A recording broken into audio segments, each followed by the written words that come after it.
Well, good afternoon, guys. We have got another week with our cabin fever. I'm sure that you guys are starting to actually feel some cabin fever, and I would be one right there with you, I promise you. I see these posts about these introverts on Facebook and other places on social media about how much they're enjoying this time home, and I'm just telling you, check on your extrovert friends. They are not okay. And if you've got some friends that are huggers, they are also not okay. You need to check on them because this is a trying time for them, I promise you. Anyway, but that being said, guys, we just one real big announcement for this week, or one just announcement for this week. Don't forget, this Tuesday night, Emily and Brandy will be back with Instagram Live at 8 p.m. I'm sorry, did I say Wednesday? I meant Tuesday. It'll be this Tuesday night at 8 p.m. So make sure you tune in to the North Point's students Instagram and see us live with Emily and Brandy. We'll be talking about this video, and then also we'll just be hanging out as we've been doing for the last few weeks.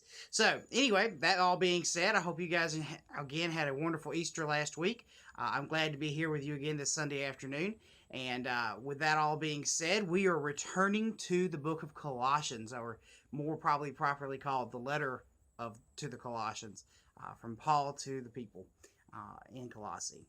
So, what is it we need to talk about this week? Where is this letter going to? Well, where we've been so far has basically been this. Believers in Colossae, you need to persevere in your faith in Jesus. I know there's a heresy going around that's pretty popular among the church and people in your city, but let me tell you, you need to stay away from that, because the problem with it is it abandons everything that really matters, because what it abandons is Jesus. It's all about what you can do to make yourself quote unquote righteous, but I'm telling you, at the end of the day, this is Paul to them, it won't matter for anything without Jesus. It doesn't matter how much you try to starve sin. It doesn't matter how good you try to act. At the end of the day, if it's separate from Jesus, it doesn't matter. And so, with that kind of as the backdrop for these first couple of chapters of the letter, we get to chapter 3, and Paul has some instructions of what the Christian life shouldn't look like.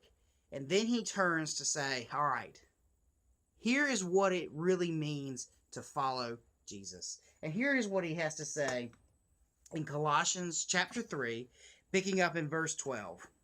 He says, "Put on then as God's chosen ones, holy and beloved, compassionate hearts, kindness, humility, meekness, and patience, bearing with one another." And I love the way that word could also read, putting up with one another.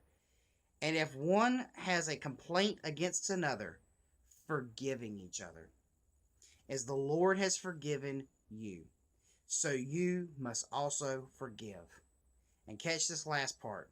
"And above all these, put on love, which binds everything together in perfect harmony." So what is Paul trying to say here, and why does it matter to us today? Well, Paul, through the inspiration of the Holy Spirit, has a simple point he's making to the Colossians, and that is this.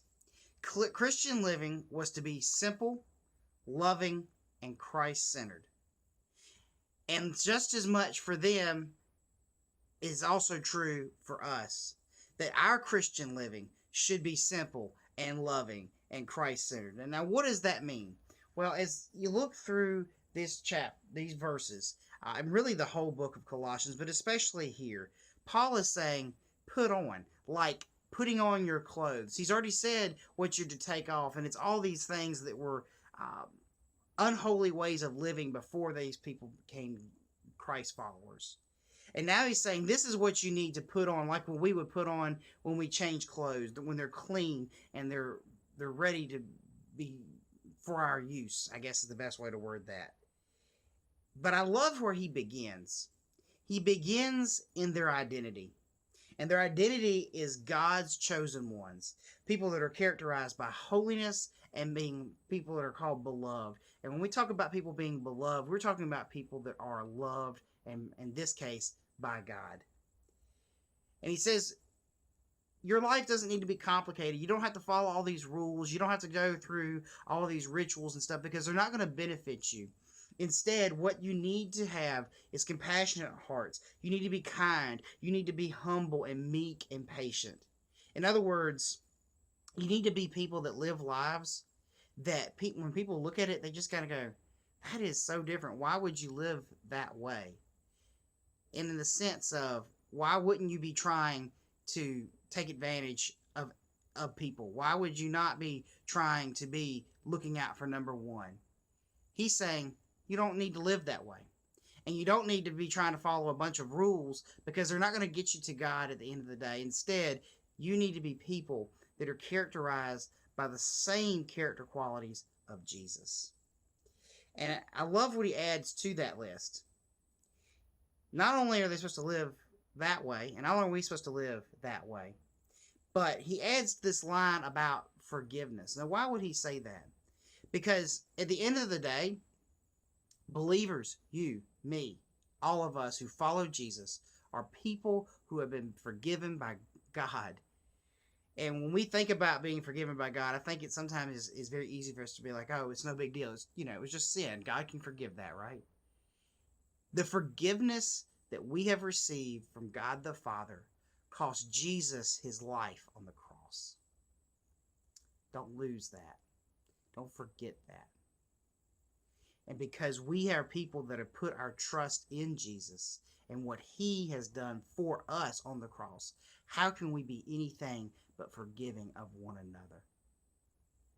And that really brings it down to Paul's last point, or last part of verse 14, where he says that we have all of these important things. We need to be living simply in. We need to be people that are compassionate, that are kind, that are humble, meek, and patient. And we certainly need to be forgiving. But all of this has to be centered around our love for one another and our love for Jesus.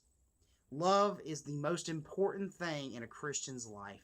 And it's not love that is untethered and just is all good, feel good, and no real definition. It is a love that is defined by Jesus. Because at the end of the day, for us to have a simple Christian life, to have a loving Christian life, our lives have to be centered on Jesus. And that is what Paul leaves the Colossians with in these verses. It's all about Jesus at the end of the day. No more complicated than that. No more... It's certainly defined by Jesus and his love. And at the end of the day, it makes all the difference.